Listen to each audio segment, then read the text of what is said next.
on breakfast. Now, there's been widespread condemnation of last night's gun attack at a nightclub in Istanbul. It's left 39 people dead and dozens more injured. It follows a series of attacks in Turkey over the past few months, and at least 17,000 police were deployed in Istanbul for the New Year celebrations last night. Let's talk to Olivier Guita. He's a security and counter-terrorism analyst. He's in our London newsroom for us this morning. Olivier, thank you very much indeed for getting up early to speak to us this morning. Happy New Year to you, but sadly not a Happy New Year in Turkey. It seems like this attack was almost anticipated. Yes, very much so. I mean, there were plots foiled all over the world. New Year's Eve was a major time for terrorists to attack, and also Turkish authorities had arrested 8 members of Islamic State that were planning attacks on New Year's Eve. It's interesting that in this case, that's the third time that a nightclub has been attacked by terrorists. After the Bataclan in Paris, after the Pulse nightclub in Orlando, this is the third time that a venue of such has been attacked. And you mentioned those other 2 events. I mean, obviously, the Islamic State claimed responsibility for the Bataclan. The one in Orlando was a different case again. Any idea who might be responsible for this? Because Turkey is such a fragmented, the Islamic State are not the only terror threat in Turkey, are they? No, you're totally correct. But because of the target, I think it's fair to exclude Kurdish extremists that usually go after law enforcement rather than public areas like this. So in this case, I would tend to think that it's much more a jihadist attack, and Islamic State might or not claim a responsibility for this. We should know within 24 hours. This is usually the time they take to claim responsibility. But one thing to remember is sometimes, just for Turkey, Islamic State doesn't claim responsibility. And we mentioned 17,000 police officers were on duty in Istanbul last night. How effective is the intelligence service in Turkey? Have they stopped plots like this previously, or is this something that that slipped through the net?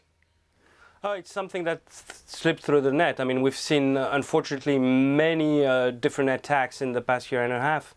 And remember that Islamic State made a case recently that Turkey was jumping at the top of their list. It's a tier 1 country, if you will, for them. They needed to get their act together, and unfortunately, time after time, we've seen that they've been attacked, and for instance, nobody has been fired after all those attacks. And we understand that the police are still searching for the gunman, so this remains a very volatile and dangerous situation.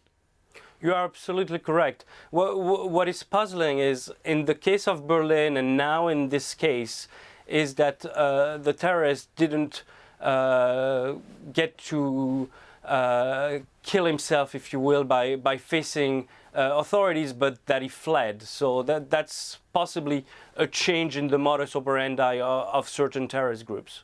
And should other countries across Western Europe be concerned about the targeting of these soft targets, for want of a better phrase? Yes, very much so. It's been now over 2 years that Islamic State made no mystery that they will go after soft targets. And just a few days ago, some of their supporters specifically mentioned, markets, but also what I fear the most is hospitals that were not mentioned before as potential targets. Your business is working in risk and security and advising clients. Is Turkey now going up the list as a sort of place that you might say to people, actually, I know the Foreign Office has very clear guidelines, but from what you say to your clients, are you advising them to think carefully before travelling there?